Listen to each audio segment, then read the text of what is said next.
Hello, and welcome to Colored Commentary. I'm TJ, your average fan, and I'll be talking to you today about a new movie, Five Nights at Freddy's. And we're going to get right into it. Spoilers!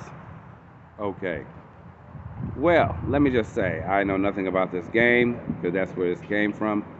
But I'm just going to talk about the show, going in blind, totally. That's what I did. And here's what I think about it. Meh. I don't understand what was happening in this movie. We got this character, Mike. He's taking care of his mentally ill sister, little sister, who is giving him all kind of problems.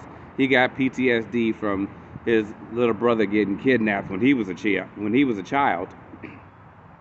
So they have him randomly attack some man that was snatching up his own kid, and he done beat the man almost half to death. I'm like, but they tell us about his PTSD and what happened to him, about why he thought the little boy was getting snatched in the first place way later. That should have came first, because I had zero sympathy for him about him beating the crap out that man. I was like, that's still no excuse.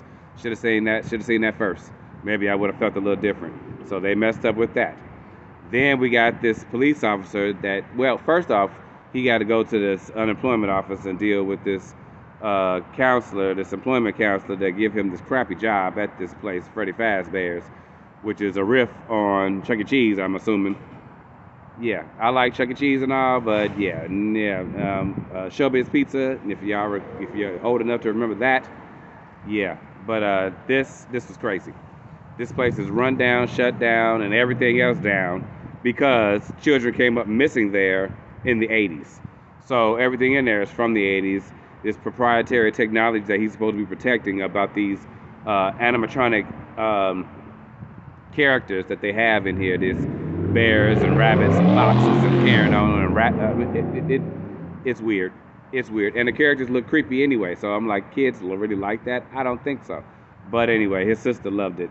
She ended up having to come to work with him after the babysitter got killed because the babysitter was set up by his auntie, who's trying to take the little girl away from him because she won't the check that the little girl get every month, according to them. Even though they don't really show her being super mean, besides her going hard to try to get this girl away from him. But beyond that, it's like, okay, what kind of person really is she? No, nothing there. Then we got Mike, who they refused to say his last name. The counselor wouldn't say it. He introduced himself to the police officer. He didn't tell her his last name, but she told him hers.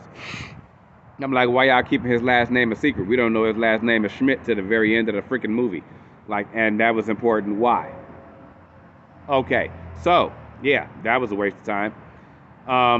At first, because of his PTSD and his obsession with finding out who kidnapped his little brother, is what he's saying. He want to find out who did it, who the person who did it.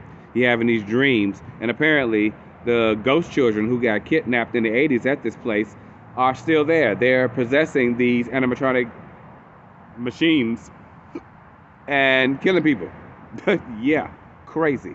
The thing about that is that they are still in there. Like, their bodies, the guy who did it was the police officer girl's father, so she's afraid to do anything about it. But you're a police officer.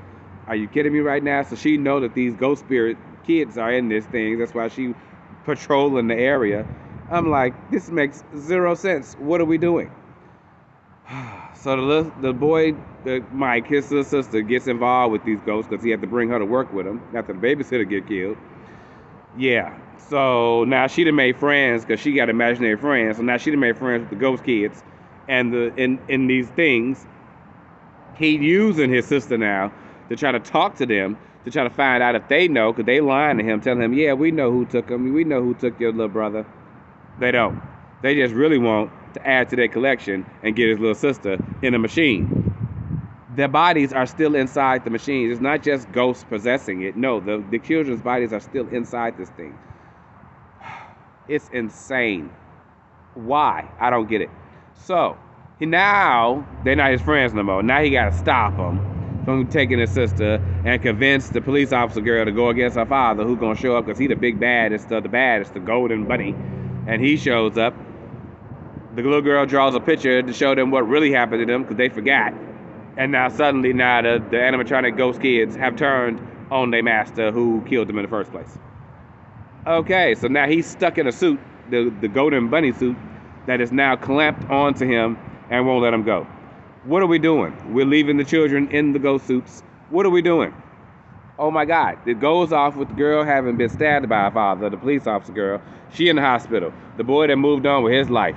I'm like, what is happening? I don't get it. This movie was weird, weird, weird, weird. If I had to give it a rating, it would be a 6. All the way around. That's all I got to say about that. So, yeah. That was Five Nights at Freddy's. Clearly, by the way it went off, with the guy still alive being took over by this robot system, I guess he's gonna be a ghost next, that we figuring out the guy's name is Schmidt. I don't know what that means, and he still never found out who took his little brother, and we don't know what's gonna happen to the police officer girl. Like, okay, so clearly y'all trying to make more of these. I suppose. Good luck.